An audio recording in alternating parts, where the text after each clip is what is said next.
અને આ માર્કેટમાં કઈ રીતના કામ કરવાનું છે એના પર આજે વાતચીત કરીશું ને વાતચીત કરવા આપણી સાથે જોડાઈ રહ્યા છે ટીઆર ચોકસી ફિનસર્વના દેવેન ચોકસી. દેવેનભાઈ, ઘણું સ્વાગત છે આપનું.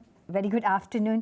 કઈ રીતના તમે જુઓ છો માર્કેટ્સને હવે, કારણ કે ઓલ્ધો રિઝલ્ટ સિઝન ચાલી રહી છે, જે રીતના આપણે જોઈ રહ્યા છીએ જે ગ્લોબલ જે સંકેતો છે એ પ્લસ માઇનસમાં આવતા રહે છે, પણ આપણા માર્કેટ્સને આપણે એમ જોવા જઈએ તો દેર ઇઝ નો સ્ટોપિંગ. કઈ રીતના તમે માર્કેટને જોઈ રહ્યા છો? માર્કેટને શું એક્સાઇટ કરી રહ્યું છે અત્યારના, કે બીજા બધા પરિબળોને એટલું બધું જોતું નથી, થોડું સેટબેટ આવે છે ને પછી પાછું આપણે એક અપમૂવ જોઈ રહ્યા છે? કઈ રીતના તમે જોશો? Good afternoon Preeti. Well, I think બે કે ત્રણ પોઈન્ટ પર આપણે નજર કરીએ. એક તો સૌથી પહેલા જે કંપનીઓના રિઝલ્ટ આવી રહ્યા છે એ કંપનીના result by and large consistently as per expectation આવી રહ્યા છે.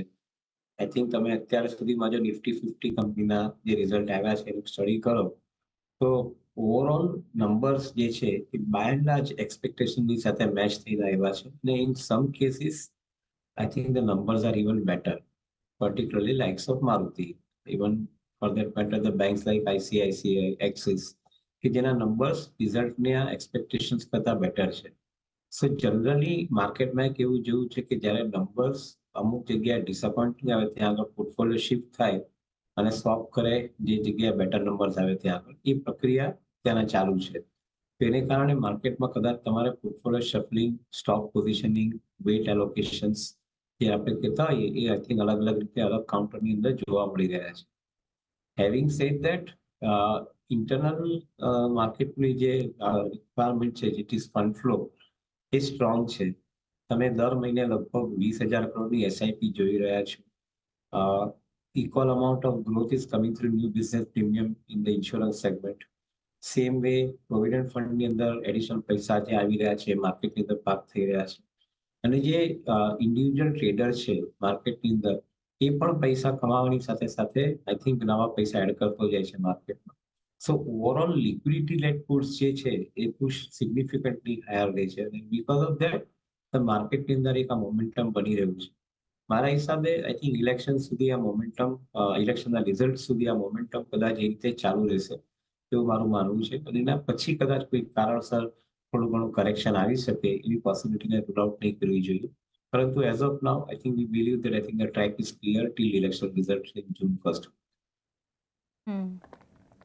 તમે મેન્શન કર્યું મારુતિ અને આઈસીઆઈસીઆઈ બેંક, જેના ઓવર ધ વીકેન્ડ આપણે નંબર્સ આવતા જોયા. ફર્સ્ટ આપણે મારુતિ પર નજર કરીએ. કઈ રીતના તમે જોઈ રહ્યા છો? એક ફેન્ટાસ્ટિક નંબર્સ આવતા આપણે જોઈ રહ્યા છે. કઈ રીતના તમે કમ્પેર કરશો વિથ ધ પિયર્સ? અને ઓફકોર્સ આપણે મારુતિમાં જોઈએ તો વધારે આપણે મિડ સેગમેન્ટની કાર્સ જોતા હોય છે, અને અહીંયા આપણે સારી એવી અહીંયા વોલ્યુમ્સ જોઈ રહ્યા છે અને અપમૂવ જોઈ રહ્યા છે. કઈ રીતના તમે આ કાઉન્ટરને પસંદ કરશો અને કઈ રીતના કમ્પેર કરશો to the piers? So entire approach in Maruti's portfolio of cars has shifted towards premiumization of cars. તમે એસયુવી કેટેગરીને સાથે તમે જ્યારે આગળ જોતા હો તો જે પાછલા 12 ક્વાર્ટરની અંદર જે સિગ્નિફિકન્ટલી ક્વાર્ટર આફ્ટર ક્વાર્ટર જે એસયુવી કેટેગરીની અંદર સેલ્સ વધીને આવી રહ્યું છે, that is the first reason for which આ નંબર્સ પોસિબલ થયા છે મારુતિ માટે, which means the customer મારુતિનો ગ્રેજ્યુએટ થયો છે પ્રીમિયમ પ્રોડક્ટ બાય કરવા માટે. અને પ્રીમિયમ પ્રોડક્ટની અંદર the margins are relatively better compared to the smaller products, smaller cars, for example. So A point આપણે અહીંયા વેલિડેટ થતો જોઈ રહ્યા છે. બીજું, જે હાઇબ્રિડ સેગમેન્ટની અંદર પ્રીમિયમ પ્રોડક્ટમાં પણ ફર્ધર પ્રીમિયમ જોઈએ તો હાઇબ્રિડ સેગમેન્ટની અંદર જે વેહિકલ્સ છે એ વેહિકલ્સની અંદર comparatively demand scenario has remain અપબીટ and strong. So that is also giving a good amount of margin push to the company.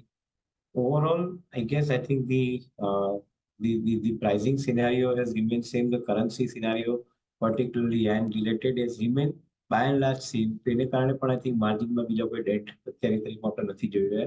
Little bit I think smaller percentage fall, but otherwise not major. So all in all put together આ journey મારુતિની continue થાય એવું આપણે expect કરીને ચાલીએ છીએ. અને overall I think the position within the passenger vehicle segment remains very strong with Maruti along with the two others, which is Tata Motors and Hyundai. I guess I think this is where probably one will have to rank these companies in a 1 to 3 position. જો ICICI બેંકના numbers જોઈએ તો અહીંયા આપણે જોયું છે કે એક સારા નંબર્સ પોસ્ટ કર્યા છે. જો કે નિમ્સમાં આપણે ઓફકોર્સ ઓવર ધ સેક્શન અગર જોઈએ તો આપણે થોડુંક નરમાશ જોવા મળી છે. પણ જો loan growth year on year basis પર જોઈએ તો વીક થોડી રહી છે. એનઆઈ ગ્રોથ પણ થોડો વીકર રહ્યો છે.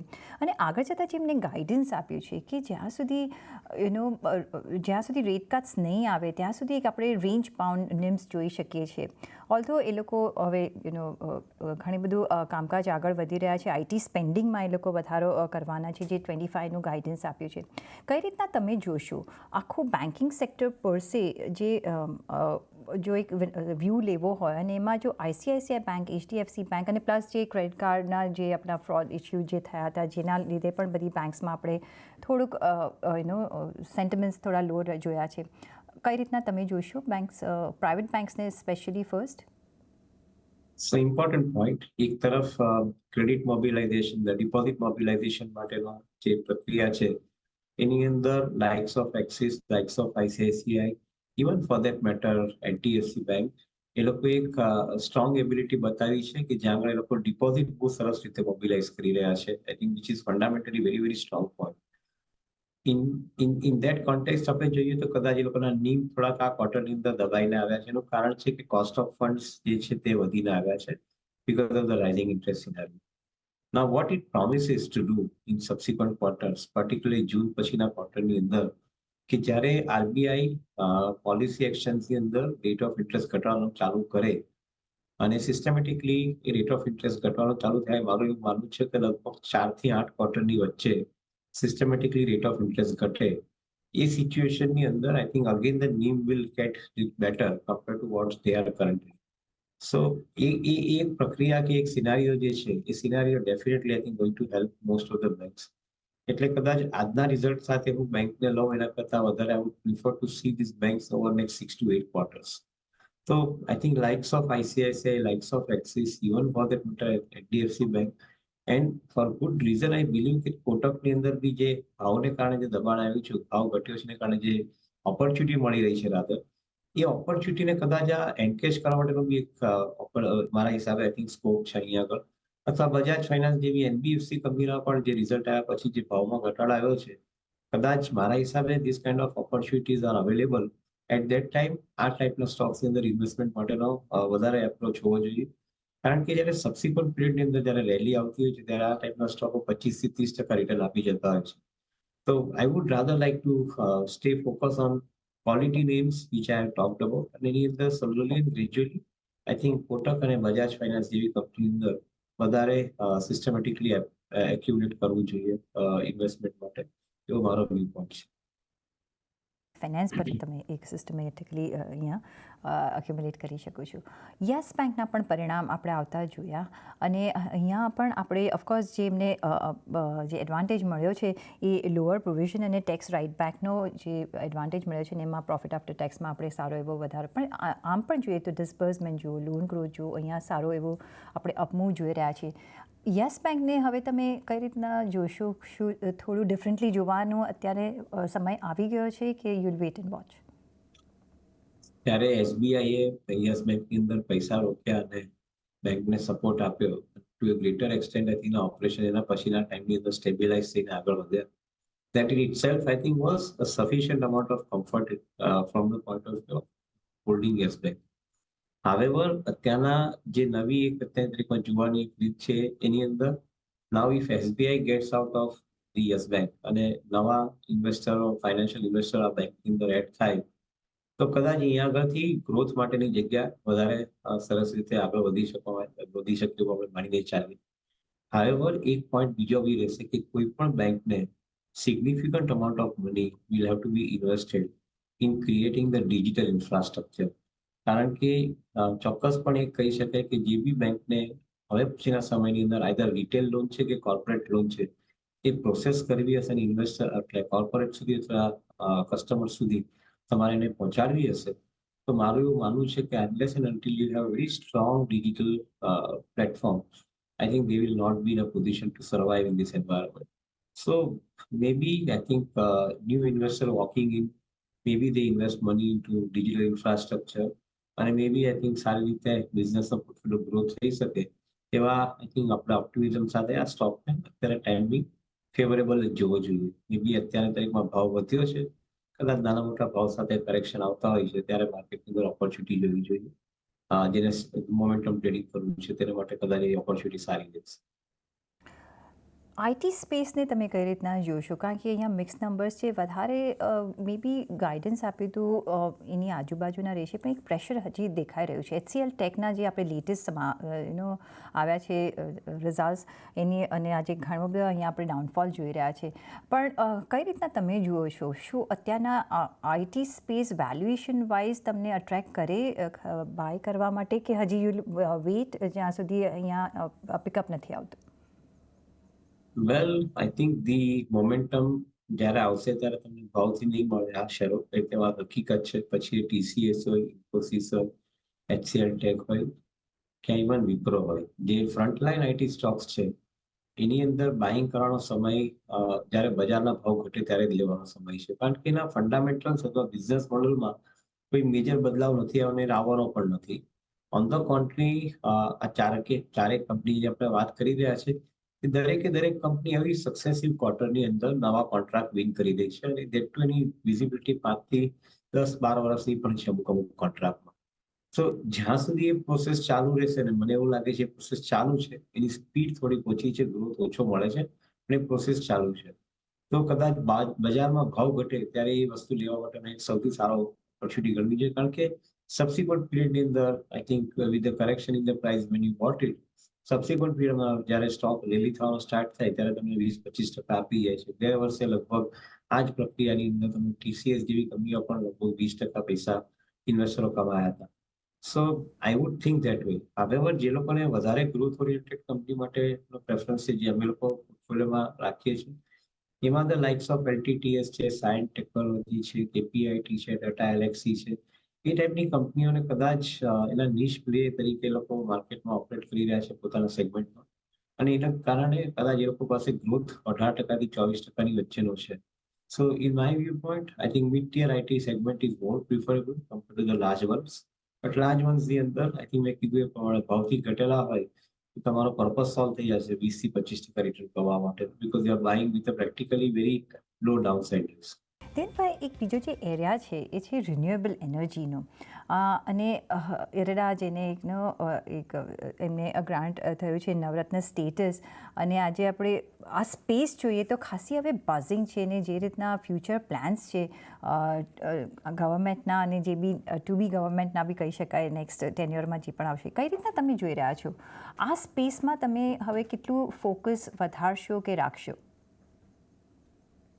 ઇરડાએ ડેફિનેટલી આઈ થિંક નવરત્ન સ્ટેટસમાં કંપની એન્ટર થાય અને ઇન્ફ્રાસ્ટ્રક્ચર એનો મેઇન સેગમેન્ટ છે. એક સૌથી મોટો એડવાન્ટેજ એ કંપનીને મળે છે કે એની cost of funds cheaper level પર મળવાના સ્ટાર્ટ થાય. That is the biggest advantage that you get. અને આઈ થિંક ફાઇનાન્સ કંપની માટે દેટ ઇઝ સિગ્નિફિકન્ટ, કારણ કે જ્યારે કોસ્ટ ઓફ ફંડ ઘટીને આવે અને જ્યારે લોંગ ટેન્યુઅર ઇન્ફ્રાસ્ટ્રક્ચર પ્રોજેક્ટ બધા ફંડિંગ કરતા હોય, તેવી રીતે આ કંપની ટ્રાન્સમિશન લાઇનના પ્રોજેક્ટ્સની અંદર કે પાવર જનરેશનના પ્રોજેક્ટ્સની અંદર ફંડિંગ કરે છે. સો અને રિન્યુએબલ સેગમેન્ટની અંદર ફંડિંગ થઈ રહ્યું છે. તો મારે કેવું માનવું છે કે તમારી કોસ્ટ ઓફ ફંડ ઘટીને આવે તો definitely it has a very positive impact on the balance sheet as a hall.